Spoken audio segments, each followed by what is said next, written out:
Well, hello, Rotarians. How's everybody doing today? How is everyone doing today? Diamante's here today, so I'm just warming you up for when he gets up. Glad to have everyone here for our February 23rd meeting. It's so nice to see everyone here. Before I jump into things, as always, remember, if you have not done so already, please scan the QR code. If you parked in the parking garage, we want to make sure that you do not receive any kind of ticket or fee for not scanning in. Thank you all for being here. Every Friday, Linda and I meet for a quick Zoom meeting, and I mentioned to her that it's interesting to me for me to have two small kids. I haven't missed a Monday meeting yet from being sick with sickness going around. But what I have noticed is a trend. On Monday meetings that we don't meet, I inevitably get sick. So this past week, everybody had a good President's Day. I was at home with three of us had the flu, but I'm here today. So glad to be here. And if you're here today, that means you're healthy. You're not sick. You're in the room, and you share you share the heart of what Rotary is all about: service above self. You could be anywhere on Monday, but you're here in this room, and I'm so thankful for each and every one of you for being here. With that being said, we're going to move on to our invocation and pledge. Tommy Kelleher, I think we got you up here for invocation. I think he's selling raffle tickets right now. No, it's all good, brother. Come on up. I run the gambling commission around here as well, so sometimes it's double duty. So welcome to all of you. Glad to have you here today. If you guys would please rise, we'll do an invocation, and then we'll follow that with our Pledge of Allegiance.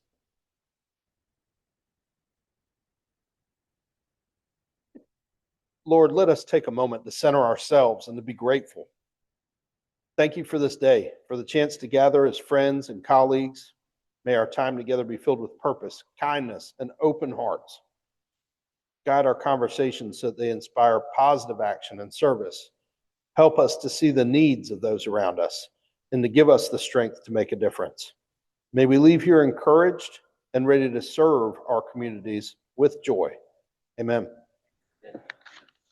I pledge allegiance to the flag of the United States of America and to the republic for which it stands, one nation, under God, indivisible, with liberty and justice for all.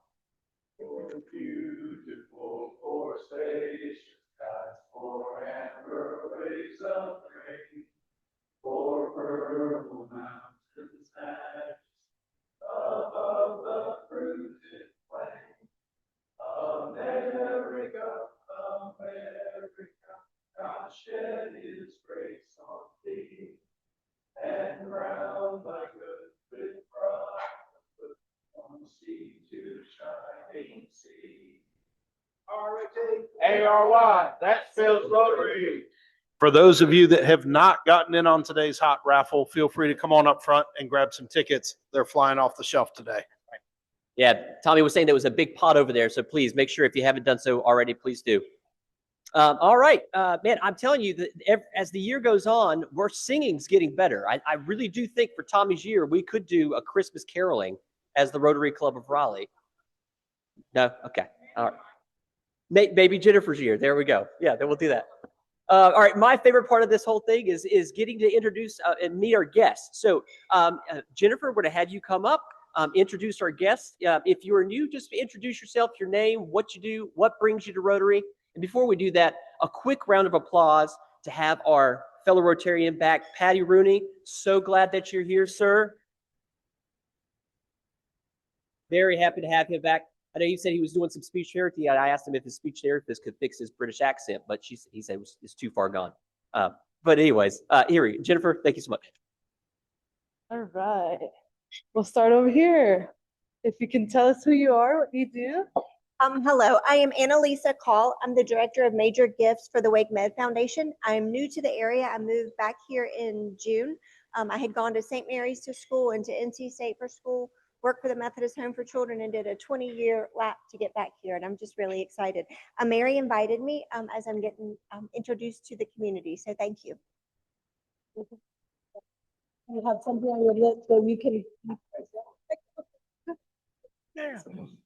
Oh, I'm sorry. Okay, it's my second reading today.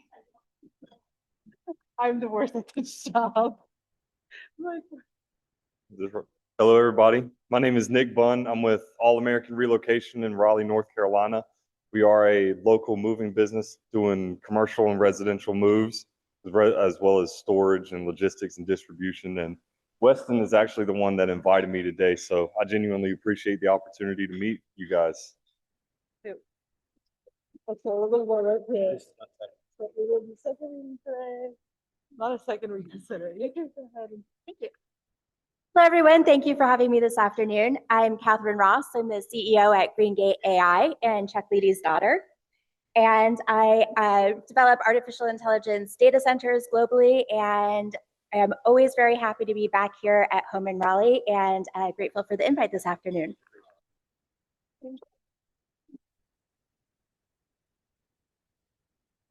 Is that it?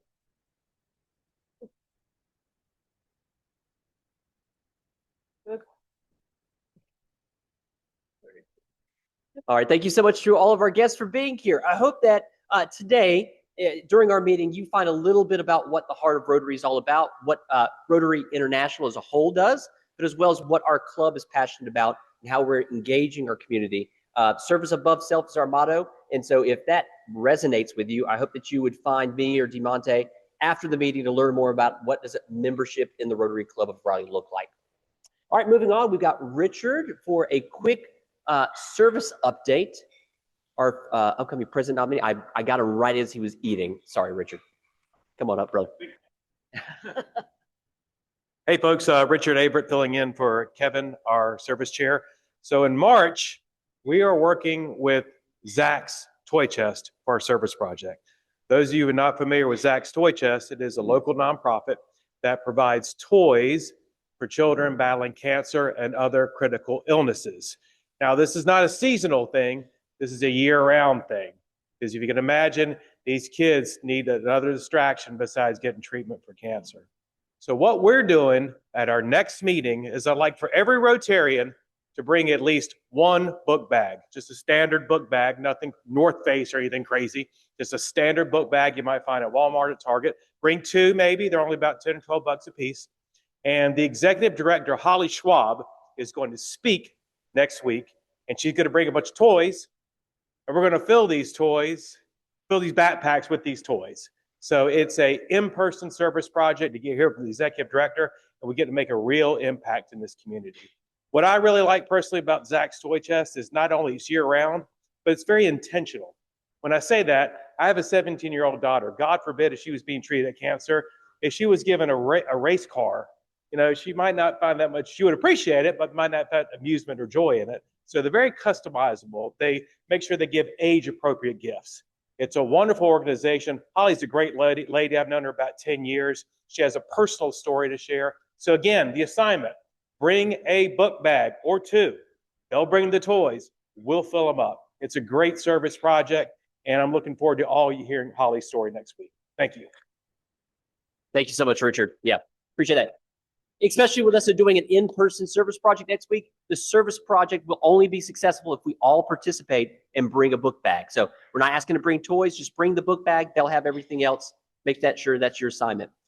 James, this is our incoming service chair, and he's got an announcement. Yeah. Well, I'm feeling a lot better than the last time I spoke with you after the Super Bowl party. I don't know if you recall that. But I will start out by saying I visited my son's frat this weekend at Wilmington, and I got to see the future leaders of this country. And I will say that this country needs a great prayer after I met and saw what these young men are doing, but great group of people. I'm going to be coming in as the new service chair, and Kevin has set the bar really high.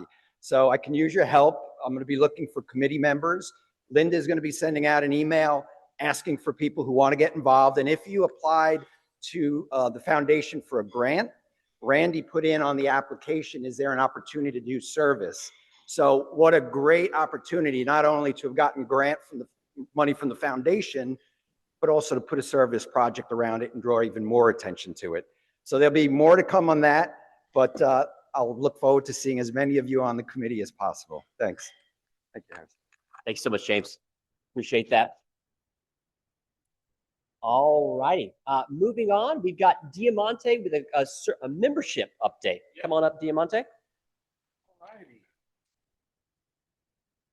All righty. How are we doing today?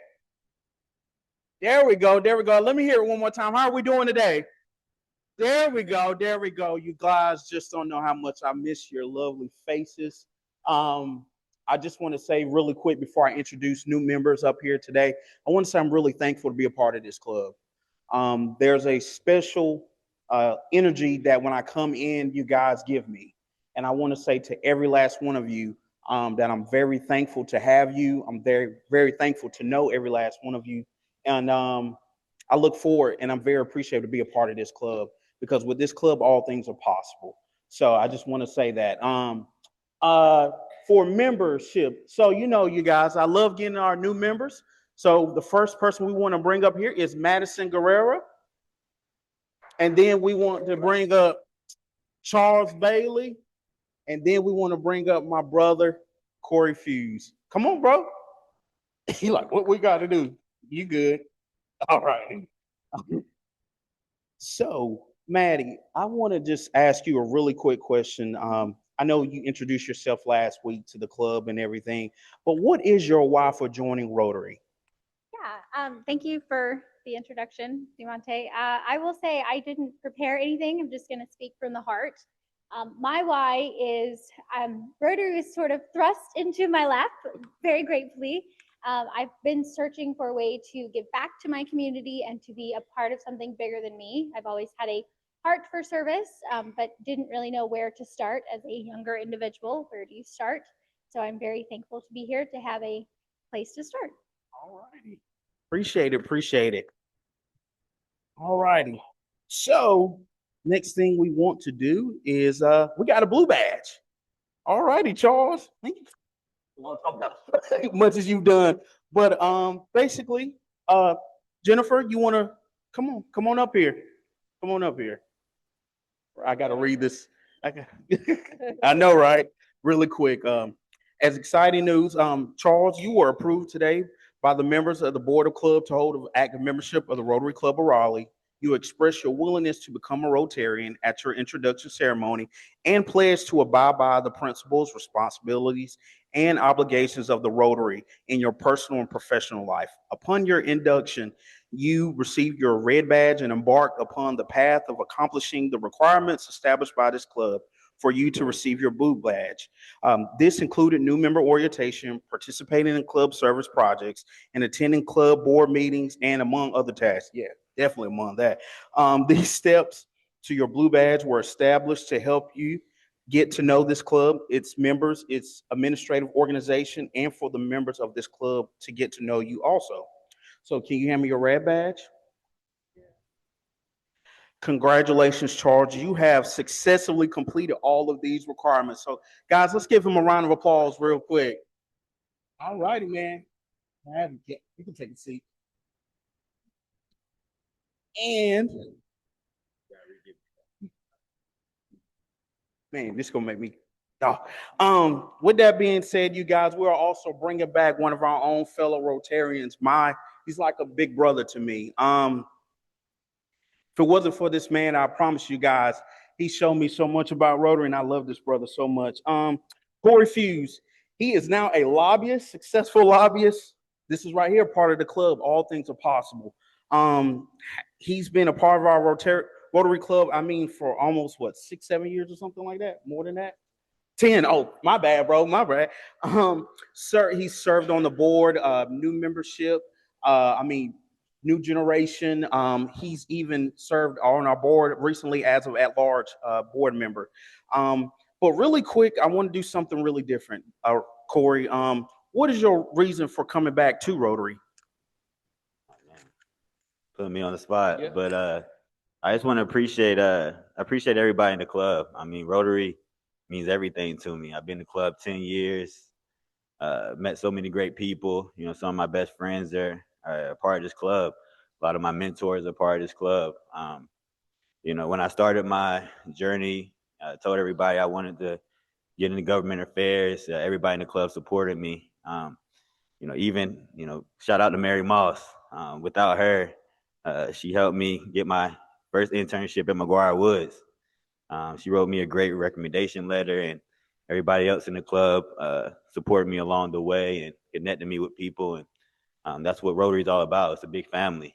And I appreciate every single one of you. And even, when I took a little leave of absence this year and you guys let me do some of the things that I love to do with this club. One of the many things, like, for example, ringing the bell. It's one of my favorite Rotary activities. I get to, sit there for an hour, 2 hours, get to know each and every one of you, and but the real you, not just the person we see for a couple 50 minutes in the Rotary day. So I just want to appreciate everybody and thank you for being great Rotarians and great friends and family. Thank you. So let me go ahead and badge you.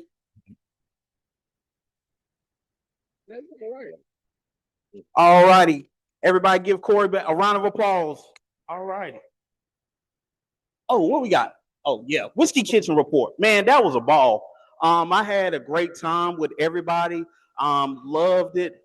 If you guys ever want to find out what we're going to do for our service social, we're going to be looking at bowling next month. So get ready if you want to come out, have some fun, get to know your fellow Rotarians. Okay, you guys have a great one. Thank you so much, Diamante, for everything you do. Man, and I could not have lined that up better. Highlighting, trying to tell somebody that Rotary really is like a family, right? Is nice, nice to hear. But actually, to see people come up here and talk about how much Rotary truly means to them and their connection with the club, and whether you're, in a season of life where you're able to be an active member or you have to leave for a little bit, Rotarian's always a Rotarian, right? So, Corey, so happy to have you back a part of the club, man, and all that you've done for us. All right, moving on. Real quick, John Cates is not here, so he does not get to come up and talk about our tree campaign. So I get the honor of doing that. And just to say, we all know that John is an Energizer bunny. He is active. He's got the desire for ever since he told me about this tree campaign, the amount of energy that he has put into this has just been outstanding and phenomenal. So I know John would not say these things about himself, but he works so hard behind the scenes to make this campaign possible and a success. And because of that, and the sponsors that we've received, we have Martin Marietta, WRIL, North State Bank, and Duke Energy as the presenting sponsors. We have a laundry list of other sponsors that we've got listed here. Over $66,000 has been raised, $75,000 our goal. We've got a stretch goal of $100,000 before the 4th of July actual birthday celebration of the United States. So I will say, John Cates does so much for this club, and there are many in here that are doing so much behind the scenes for this club, especially with this campaign. My challenge to us all as Rotarians is, if you haven't thought about how you can get involved in this campaign, connecting us with someone who might be a good sponsor, whatnot like that, please just take the next step. The 80-20 rule, 20% of the people do 80% of the work, that kind of thing.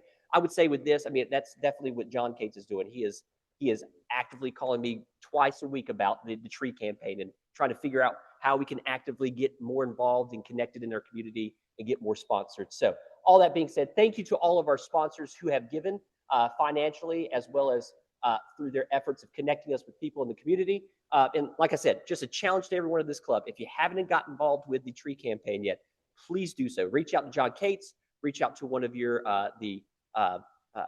the ambassadors that we've got, like John LaMancha, or James LaMancha, excuse me, and get more involved.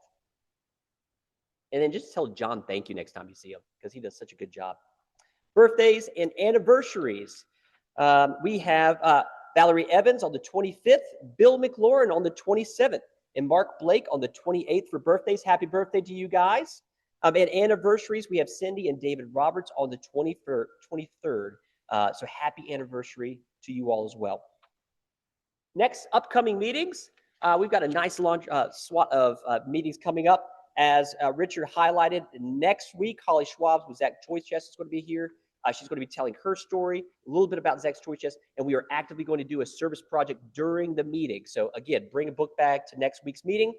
After that, on the 9th, we have Mary Elizabeth Bennett, CEO of Make-A-Wish in North Carolina. She was originally supposed to speak during when it snowed, so this is a remake of that. Phenomenal individual, and we're going to hear about her role at the Make-A-Wish. After that, on the 16th, Brandy Thompson with Clear State Architectures. I'm not exactly sure if anybody knows who this is, but if you don't know Brandy, you know their work. The train station, the Union train station, they designed that, as well as the shimmer wall at the convention center. A lot of the landmarks that you see in Raleigh were designed by this group here. So having Brandy come in about how architecture and community go hand in hand, it's going to be talking about that. And then after that, on the 23rd, we have Summer Wisher, Executive Director of Wake Smiles. We have a great partnership with Wake Smiles, and every year it's great to come back to hear from her and what they're doing at Wake Smiles. All right, next raffle. Tommy, you're up, brother. Money, money, money. See if I can swallow real quick here. All right. If you haven't noticed, this new raffle format is agreeing with folks. In total, the club raised $216 in raffle funds today, which is probably an all-time high. I can't imagine when we've done that before. That leaves $71 to today's winner. And today's winner will also have a chance to draw a card out of the deck, of course. If they draw a joker, it's $100 to them. If they draw the ace of clubs, it's the ace of clubs, right? Ace of clubs. If you draw the ace of clubs, you would win our full raffle amount, which today is $417. So this thing's heating up. And as you remember, each week when somebody draws a bad card out, we tear that card in half, we throw it away. So each week there's a higher and higher percentage chance of winning. Each week the dollar amount goes up and up and up. So this should get really exciting as we go. All right. I didn't bring the tickets. This was an important part of the raffle. All right, let's see here. Paul, you're impartial. Reach up high and get me a good ticket, if you will, sir. Let me see that sucker. All right. Paul's not in danger of winning today, so that's why he gets to draw. All right. I've got ticket 1441778. Mike Brennan. So funny. We just talked about Mike winning earlier. Excellent. All right, Mike. So come on up here. Let's do this up front. Yeah, here. Hand him the money. And then here, if you just hold that for a second. No worries. There you go. All right, Mike. Oh. All right. We're cutting the deck for safety. Yeah. That way none of us Rotarians are cheating on the outcome. All right. Pick any card you like, sir. They're all yours. These clubs. Ace of clubs. You've got to be kidding me. That's it. That's it. He's in 417.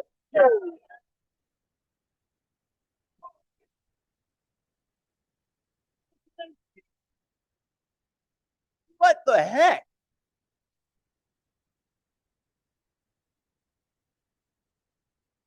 Tell me it wasn't supposed to happen that fast, man.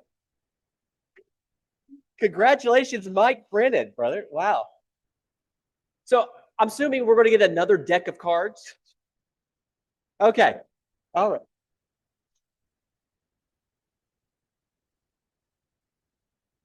Holy. All right, Mike, you better have some happy dollars today. That's all I'm saying. There you go.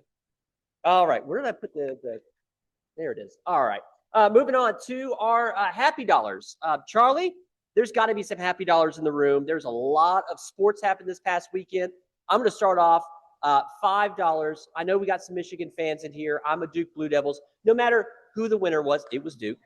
It was a great basketball game. So $5 for the Duke Blue Devils winning and my family not being flu-ridden anymore. But Charlie.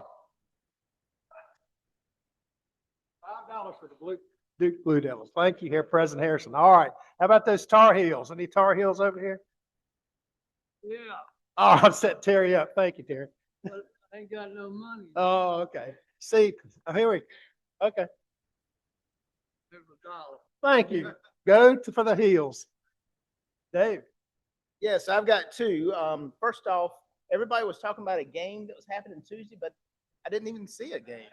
I don't know. Secondly, to piggyback off Harrison, I think that we can turn our singing, our caroling into a fundraiser by going to people's houses and singing until they pay us to leave. That's a great idea. Thank you, David. Here's Eric. I'm not going to talk about NC State this time, but I do wanted to say this world needs more inspiring people who have integrity and wisdom. And I'm glad I know somebody like that and is a friend, a good friend, and that he's back with us today. Patty Rooney, God bless you. Right. Thank you, Eric. Patty. Welcome back, Patty. You want to say hello? Thank you. Thank you. Glad you're back. I'm sorry, here. Oh. Got $1. My youngest turned 1 2 weekends ago. Yeah, congratulations. Congratulations. Here's a couple. Oh, Mike. Thank you. Here's $5 because I won a whole bunch, and then I'm going to take at least $100 of the whatever the pot is and give that to the club. But I'm doing that because me and my wife are expecting another baby in September. So, and she sent me a text message that we will know the gender as soon as I get home, and she can open up an email. So I'll let you guys know next week whether it's a boy or girl. Congratulations. Congratulations, Mike. All right. Chuck. Here's Chuck. I have two happy things. First of all, my daughter Kay's been visiting from St. Fran. It's always wonderful to have her visit. And my son Cameron, who's a comedian up in New York, will be performing at the Raleigh Improv this weekend down at Apex. However, he did warn me that the headliner is kind of dirty, so he says probably not a Rotary kind of thing. But I just wanted to mention it. Thank you. Sounds good, Chuck. Thank you. Wes. I got two things. Went to the baseball game on Saturday to see my Pirates beat the Tar Heels 10-3. And second one, go USA, beat that over Canada for the gold medal, first time since 1980. All right, that's impressive. Thank you, Wes. Anybody? Here we go. Yes, ma'am. Hi, everybody. This is my first meeting. My name's Cassie. It's nice to meet you all. I have $2. I was inspired by you because my daughter just turned 2. Thank you. Welcome, Cassie. Kirk Warner, excuse me. Kirk. Just going to follow up on the men's and women's hockey team.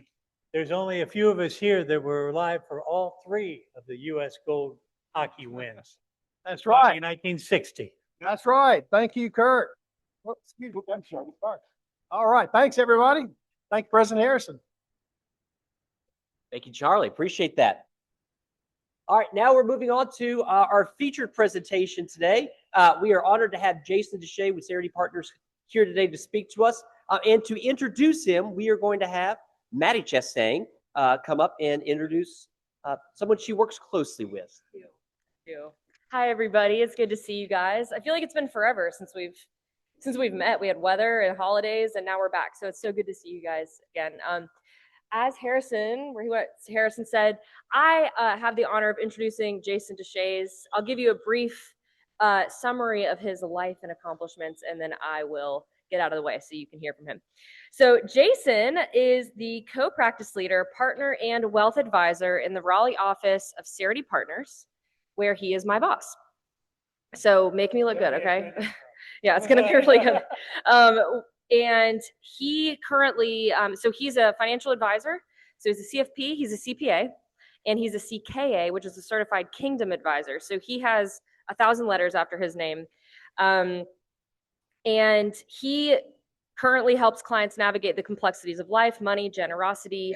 If we joke with him, he knows everybody in Raleigh. I mean, I'll say, do you know this person? And somehow he knew them 10 years back. They were in a club together. He was actually part of Rotary. I can't remember where. Where was that? Carrie McGregor. So he's excellent at his job. And before that, he was the partner and CEO of Cook Wealth. So we merged in last year. So he was our CEO and partner there. And before that, he was a shareholder and a partner of a CPA company in Albuquerque, New Mexico. And he is one of the most passionate people about service that I know, even in his advising techniques when he works with clients. I mean, he loves charitable strategies. So I'm really excited for you guys to hear from him. And you're in for a real treat. So let's give him a round of applause. Here you go. Thank you. I'm going to try and I'm a hand talker, so I apologize if I end up coming in and out verbally. So today we're going to talk about a lot of ways that you can help build up your legacy. This is not a pitch for financial services by any means, but it's really just kind of being thoughtful about how you can intentionally build up what is your legacy, and that's very personal to you. And then ways to kind of see that legacy play out with your family, your community, and such. So we're going to talk a little about really that building piece, then we'll move into the talking about the leaving it piece. Usually not what everyone wants to talk about because it has a little bit of a kind of a sad part to it, but we're going to make sure we're making a positive spin. That's my family right there. That's my wife, Tina. We've been married for just under 21 years. Those are my kids. That's Levi with the glasses. He's 12. We have Micah, who is 10, and Glory, who's 6. We are relatively new North Carolinians. Say we moved here in 2018 from Albuquerque, New Mexico. So it was very nice when we moved here to find that state have very similar color scheme and logo as the UNM Lobos. So that was nice. But yeah, been a partner at a CPA firm, been in the business for 20 some years at this point. So just very happy to share some information and just be a part of here. Again, former Rotarian back at Carrie McGregor. And I really do appreciate all the work that Rotary does. It's just the getting down. It's not just, it's the time, it's the talent, it's the treasure. And it's just really nice to see another Rotary group where people are pretty active. All right, this is a little about kind of how we conceptualize things at Cerity Partners, and this is pretty consistent with how we've done things, is that all of these parts play together, right? You cannot operate in any given zone in this and not think about the other pieces. So back in my CPA partner days, you could do all the tax stuff you want, but if you lived in the tax bubble, you missed out on many other things. Same with doing the investments or the insurance and financial planning, the estate planning. All those things work together because there's going to be a solution that will work best for one of them, but the goal is to maximize the benefit of all of them. And so you may have to give and take with different advisors and make sure you're working well. So this is kind of the approach we take, is just that centralized, let's make sure we're all talking together with the whole team, not just focusing on one element of it. Now, there's lots of ways you can build a legacy. I say the first part, are any estate planning attorneys in the room? God bless you. They are very important. I say a current estate plan is a really critical part of establishing what your legacy is going to be. And I like the snap thing. That was good. And I have had a number of clients who they did this once and they set it and forget. And then you ended up with a situation where the document was drafted in 1997. For those of you not in the estate planning know, laws are slightly different, including numbers. It used to be $600,000 was your exemption. Now it's $15 million. Well, if you don't update your documents in the interim period, you could not have your wishes reflected very well. Is also building up your various forms of money. And money is important in leaving a legacy because it usually is the thing that funds all those legacy pieces, but it's not focusing on any one given bucket. I have a number of clients who have created a lot of wealth in one vehicle. They have a giant IRA. And that's great, except for IRAs have certain rules to them that do not make them the most favorable outcome for an heir or for their own personal income tax situation whenever they are in retirement phase and pulling money from those funds. So it's really important not to get too hyper-focused on just shoveling money into retirement and at the cost of not having other money outside of that that you can leverage for other purposes. I would say that charity charity is a big piece of what I do every day in my world, personally and professionally. I have a lot of clients who care about charities like as this nebulous blob of nonprofits, but you could not tell that they could not tell you, I very clearly care about education, specifically perhaps Christian education, or I really believe in treating cancer, pediatric cancer, and get real nitty gritty into what they care about. And so money gets spewed across the spectrum, $50 here, $100 here. And so really talking through what is the charitable goal? Are you going to give it away as you live? Are you going to specifically focus in certain areas? Those are the kind of things that you have to talk about. And otherwise, it's just kind of like money's going around, but it's not having the impact it could have. And so I really do encourage clients to start thinking through those things and say, hey, what's important to you? I know you want to give the $25 to the fireman brigade. Is that really, could you maybe since they gave $100 to cancer treatment? You know, those kind of things and really focus on what they can do. This falls into the estate planning component too, so Madison, I'll send you more kudos your way. But I do think that you have to have open communication about this. I have a client who, they are just the most delightful people, British, and they're very proper that way, but they're so British that they don't talk about money with anybody other than the people they've hired. And unfortunately, their son, they have one child who's going to inherit somewhere the north of $7 million. And they have never indicated anything about this to that child. And I asked them one time, well, who's going to tell him about this big wad of money over here? Well, I guess you will when we're gone. That is not the way it should happen. It should not play out where it's the reading of the will, and you're like, oh, by the way, you now have multiple millions of dollars you have access to. We've never talked about what we intend to see you do with that money. So you don't have to go and spill the beans about everything, but in that building process, we want you to see you are having open communication about your intent. I really want to see you guys have family gatherings together because family is important to me. Okay, well, how are we going to do that? I have another client, they have a trust from grandma that every year they use that trust distribution to fund a trip for the family. So this is now 3 generations that are gathering every year, sometime over the summer, with the funds from that because it was really important to grandma that that was able to happen. So those are the kind of things you can talk about. It doesn't have to be all about like being proper. Like you have to be, oh, education is really important. You got to get really good education. But it can be something that you want to see that legacy live past you. And so you have to have those communications early. You can't just do it on your deathbed. You can. It's not going to be as effective if you do it throughout your life. We have to talk about things like when you stop being fully employed, right? That helps you figure out when your stopping point is, so then you can figure out how much money you need to live through retirement and how much you're going to leave as a legacy.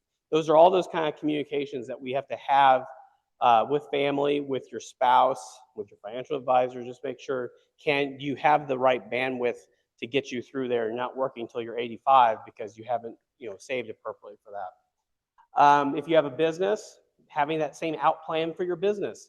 I've gone through 2 transactions myself in terms of selling, and it's a lot of times we didn't know when my partner would decide to retire. It was very hard to operate a business if you didn't have a plan for when you have to get legacy owners retired or transition to next generation leadership. It's really critical to have those conversations early so that you are leaving that legacy well versus it having to happen very quickly in a rush. What does retirement look like for you? Like, are you the type that's going to golf or travel? Are you going to sit at home and you're going to have the best garden that anyone's ever seen because you're going to spend time futzing with it, which you've never had before? Are you going to spend time with family? Are you going to go visit them? Do they live nearby? Those are the kind of things you want to talk about. And also, you know, what are you going to do with the family? Are you going to go just hang out and have family dinner on Sunday? Are you going to be very active with the kids, the grandkids' school, their children? Those are the kind of things you need to have an open conversation because admittedly, I really respect my in-laws for this. They're really good at keeping boundaries. So if you don't want them there, they don't invite themselves, which I very much appreciate in my life. What's your cash situation like? Making sure you have enough of it and not too much, which seems like an odd thing to think about. You have too much cash. I did have a client who did have $2 million sitting in a non-interest bearing account, which caused me lots of pain. But it's a good problem to have. But you also don't want to have that because that could be better purpose for legacy or for other purposes. What are you going to pay for education? Man, I have had the variety of clients who've had situations where they are going to go out of their way to not have any money for retirement, but their child is going to go to their favorite school paying full dollar tuition no matter what. And that doesn't always work. So you need to have a conversation with kids or grandkids about what's going to get paid for. What are they responsible for? What are you willing, are you going to invest in private school education and then college is theirs? Are you going to go for the public option and then that's going to be the more choice school there? Are you going to pay for grad school? Again, a lot of people come in and they're like kind of grinding through life. And they don't get to the point where they ever talk about expectations. It becomes very messy when you're trying to make sure this thing is running for more than just you. It's for multiple generations of legacy and just heart of what the family is going to look at. And lastly is what do you actually know how much you have? I have had more, this happens a lot when there's one spouse in particular who works more heavily with their money and the other spouse isn't so connected. But one time I asked a prospective client, well, how much do you think you're worth? And she said, oh, I don't know, probably 2 million.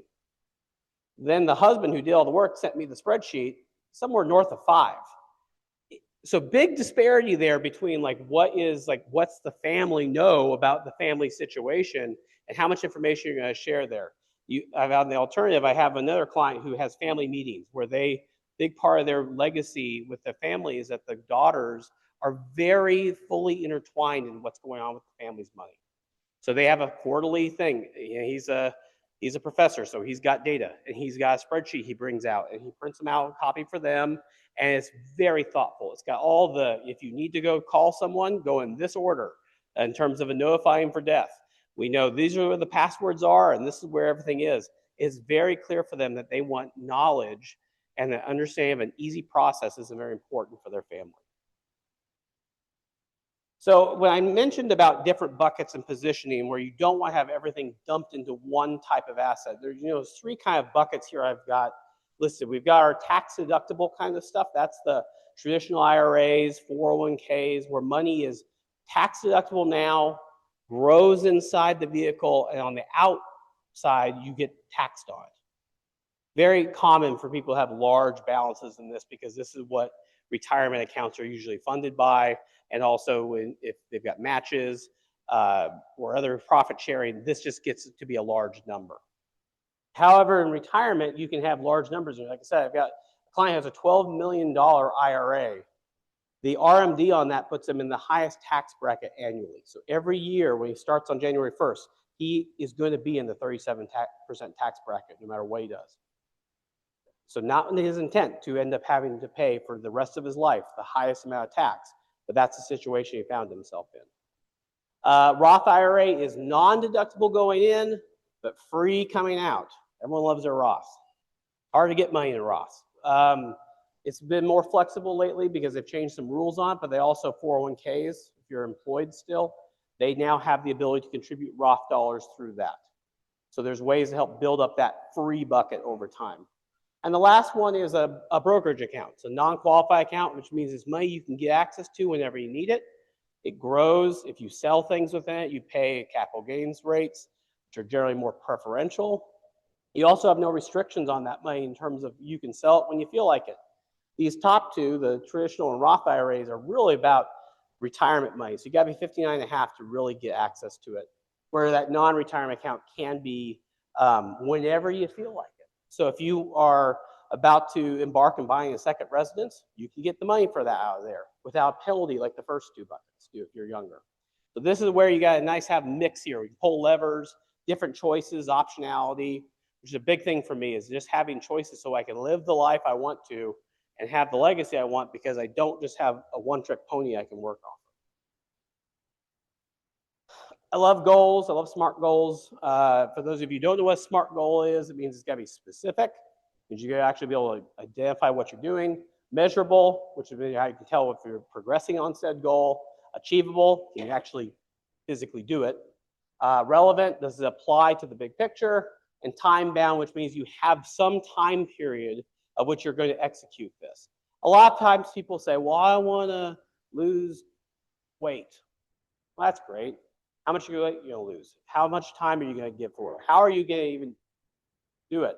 And for example, I like charitable. I hear a lot from clients like, oh, I want to give more to charity. Okay, that's great. You can give more to charity. I'll wait for this lovely red steam engine here to go through. We're good? Okay. But it's getting it to where it's like, okay, let's get some meat on this. Let's put it to a real goal. So in this case, instead of just saying, I want to give more to charity, let's talk about by the end of this calendar year, I'm going to increase my giving by 20% by doing $2,000 more in contributions. I'm going to identify 3 organizations, say the Rotary Club of Raleigh, and set up monthly recurring donations by the first week of March. And then we're going to review that every quarter, make sure it's on track. You got accountability in there. You've got a plan. All these things can then actually happen. And the next year, you can go back and say, hey, I think I can do that again. I can do another 20% and see that increase more and more. But you can't do that if you don't ever like put down something with tangibility to it. Otherwise, it's a big, nice, feely thing. I want to do this maybe. Now, there's lots of ways to give money to people. I'm not going to go through all of them, but I'm going to tell you a few of them that I think would resonate with y'all in terms of how you can do it practically, but also just philosophically. So this first one here, giving to children while alive. I have a lot of clients where they're like, well, I'm going to leave them money. But they don't do anything in the interim period. So they don't give money to the kids or the grandkids in life. They are waiting till they die. And it's usually out of some fear of not having enough. But they've never actually talked to their advisor and said, hey, if I gave, say, the maximum every year for gift purposes, that's $19,000. If I gave that to my 2 kids, adult children, every year, what would that do to my financial plan? And a lot of clients, it will not have much impact in the grand scheme of things if it's done well within the plan. But a lot of times, these adult children in particular, or where they are in life, they could use the help, or the help would have a lot more impact. This could be, for example, if you have kids who have had trouble in the public school system and you want to help their parents be able to send them to private school. You can pay for the tuition or help subsidize the tuition. You could have spouses who decide that they wanted to stay home from work because they wanted to help care for families and stuff, but they need help with perhaps daycare. They can't stay home full time, but they want to work still because they really care about their career. You help them with daycare costs or facilitating something and doing those things throughout life. It really does have an impact in providing that legacy of what's important to your family. Is it education? Is it being able to kind of pursue career? Is it family trips? Whatever that may be, consider doing that while you're living, not just waiting until the will's read and you get a wad of money then, because they could be 60 at that point. You've burned off a lot of time where that legacy could have been playing out day in, day out because you waited till you were gone. I am all for more giving. The Ron Blue term, for those of you who have Ron Blue, is do your giving while you're living so you know where it's going.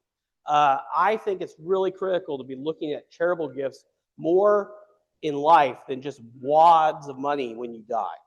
There's lots of ways to do it. you can give away appreciated securities from a brokerage account. And that gain is completely wiped out for tax purposes. You don't have to pay it.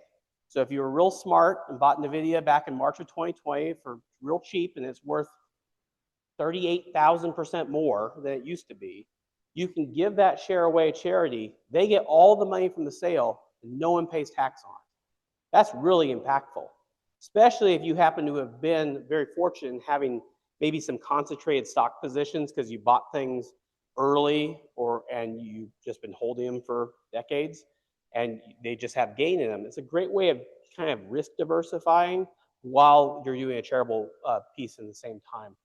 Qualified charitable deductions, that's for those of y'all or people who are 70 and a half. You are able to write checks out of your IRA or have money go straight to a charity. It will meet the requirement of distribution. So if you're, every year when you start turning, now it's about 73, it'll be 75 soon, you're required to extract money from your IRA. These charitable checks count towards that. So if you don't need the money, you have to take it out because the IRS told you to. This is a great way of managing the income tax hit rather than layering it on with all the other pieces of your retirement income and having go straight to charity. The limit's about $109,000 now out of any individual IRA. So if you're married, you each can do up to $109,000 to a charity. Just to keep in mind, though, that has to be directly to a charity, cannot be to a donor-advised fund, which we'll talk about next, or to a private foundation. So it's got to go directly to a 501c3. The donor advised fund is the last one I'll talk about in terms of like in life giving. This is a fund where you can fund it. As the charitable contribution for tax purposes happens when you fund it, but you do not have to distribute the money until later. Given the tax law changes that happened, it's almost been 10 years now, during President Trump's first administration, the standard deduction bopped up, and now it's really hard for a lot of people to itemize their deductions when it comes to charitable, because there's caps and it doesn't really work out. Well, here you can do big lump sums. So let's say you have those big gains in your stock portfolio you've been investing in the last 5-6 years. You can kind of front load a bunch of donations and then take your time having them go to the charity. So you get the tax benefit in the 1 year. You could spend 5-10 years sending distributions out of that fund to various charities you care about. This is great for when you have like large liquidity events. Maybe you have a big sale in a company. You end up having a large bonus at work. Great time to get that tax benefit when your taxes are higher. And then take your time making sure that the end charities that you want to support are getting it, rather than you have to make a quick decision and then spending out the money really fast. But those are great, easy setup, easy to manage. You can invest them too, so the funds can grow over time, which is cool. Planned giving, I'm a big fan of, as long as you actually tell the charity that you're doing it. A lot of times they don't really understand a lot of charities do not have any idea whose will they're in. So they just get random bequests every once in a while, like, oh, by the way, you got $500,000 from this person you have not engaged with for 20 years as a donor. So if you're going to go that route and include it in your will, have a conversation with the charity about what you want to see happen with those dollars. Talk to them about how you can engage in life. Maybe you give them some of the IRA money, or you've got that appreciated stock. And so there's still the end plan gift, but you can actually be a part of the organization throughout your life. There's also charitable remainder unit trusts. Those are funded vehicles where the end goal goes to charity, but there is an income distribution that comes out every year. That's an option. This last one, or this one right here about the right kind of dollars. The IRA rules changed back in 2019 that when you inherit an IRA, you have 10 years to fully extract that money. So if we go back to my client with the $12 million IRA, if there was something that happened to them tomorrow, these two heirs have $6 million apiece. They have to extract that $6 million in 10 years. Gone are the days where you could really stretch that thing over your lifetime. Now you got this very small window of which you have to get the money out, and that can be very expensive. And so a lot of people just assumed, because the last time they inherited an IRA was under the old rules, that was the same thing. And so they're like, oh, I didn't realize I was going to put that burden on my kids. My son's orthopedic surgeon making $1 million a year, and my daughter is, a dentist making $500,000 a year. This is just going to be sucked up in taxes. So thinking about, do you convert some of those dollars into Roth when you're living? Do you leave charitable beneficiaries as from the IRA so the charity gets those monies and not the heirs? So there's a lot of play into that too. You want to make it as easy as possible. I don't think anyone wants to sit there and say my legacy is that my estate was a big pain in the ass to deal with. No one is like signed up for that. And so they want to make sure this is easy. You explain what you want. You have open communication. You have them involved in meetings with the estate planning attorney or the advisor or the CPA and the heirs who are going to take care of things. You want that legacy of it's planned and thought out before it gets to that part. And think about giving as a family unit. So think about doing giving parties, but giving times when maybe you say, we're going to do grants out of the donor advised fund this year, and we want to have everyone talk about it. And we're going to decide as a family where this year's allocation is going to go.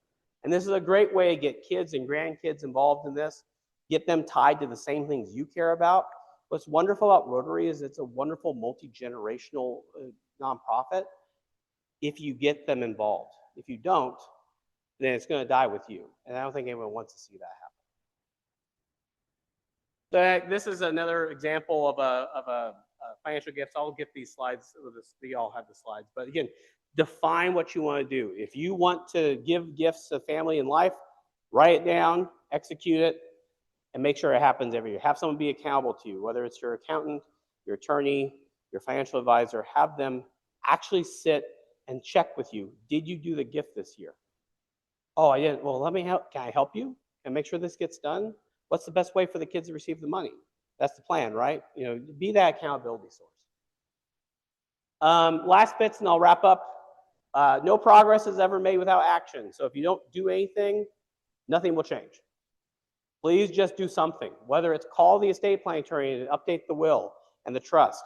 If it's give that check. But all this is just wonderful thoughts if you don't actually go and act upon it. I hear a lot of people talk about things they wanted to do and never did anything, and they're really regretful because they had years they could have enjoyed this or seen this play out, and they didn't. They're rushing at the last minute. Big gifts to charity or to your kids or family members or key people in your life, often, if done well and done thoughtfully, may not have as much of a negative impact on you, but you should ask the question. We did this recently with a client where we found we could give each of their kids $250,000 and move the plan needle like 1 degree. They were, instead of 100%, they were 99% good for their plan. So those are the kind of things that you can dream bigger, get some help to see if it actually can make happen and do it. Communication is a big piece. I'll say that over and over again. Communicate, communicate, communicate. You don't have to tell everyone everything, but you do need to express your wishes and your intents. Otherwise, it's going to be an awkward situation. We don't want to do that. Money shouldn't be as taboo as it is in this country, but it is.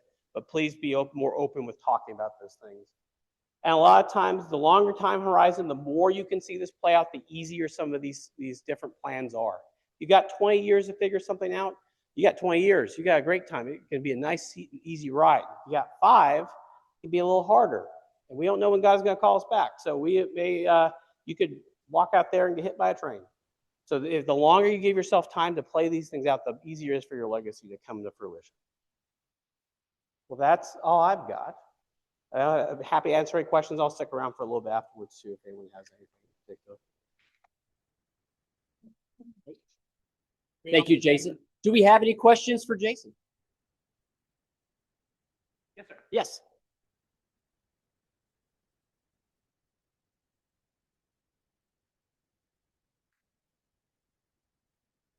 So for a donor advised fund, most funds do not have a minimum. You want it to make sense though. If you put in like $2,000 or whatever, you can open the account just fine with that, but it may not get you over the hurdle what made sense for tax purposes. But you can have pretty much any amount that you can start those with.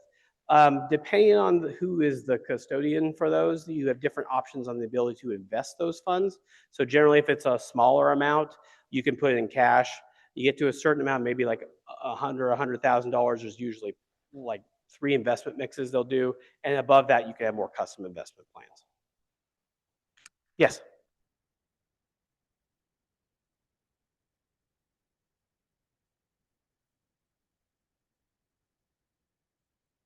So trusts are great for that because you can have more control over when they get the money. If you do like with UPMA account, which is a Uniform Transfers Under Minors Act, that is a problematic in that it is really their money. And I've had a number of clients who would be like, yeah, they're 32. I haven't told them about this yet. And we're like, you really should. It's been theirs for 10 years. But I think if you want to put it in trust, it kind of puts parameters around it and then you can control some of the access to it. You can start, if you're concerned about how they get, you can do the smaller gifts over time and build them up from a financial literacy perspective, and then have larger sums later, either outright or in trust. Let's say, speak to your tax advisor, your planner, and your attorney to make sure you do what's right for you. Cool. Well, thank you all. Jason, before you go sit down, I want to thank you again for being here today. Yes, as it's not Kerry McGregor one. It's the Okay. Rotary Club of Raleigh mug there. Raleigh Club. There we go, Very brother. cool. Thank you so much for everything Appreciate today. Appreciate that. Rotarians, thank you for being here today. If you will please stand. And before we say the four-way test, a reminder one more time. Next week, your homework, bring a book bag to the meeting. So, with the things we think, say, and do. First, is it the truth? Is it fair to all concerned? Will it build goodwill and better friendships? It will be beneficial to all concerned. We are dismissed.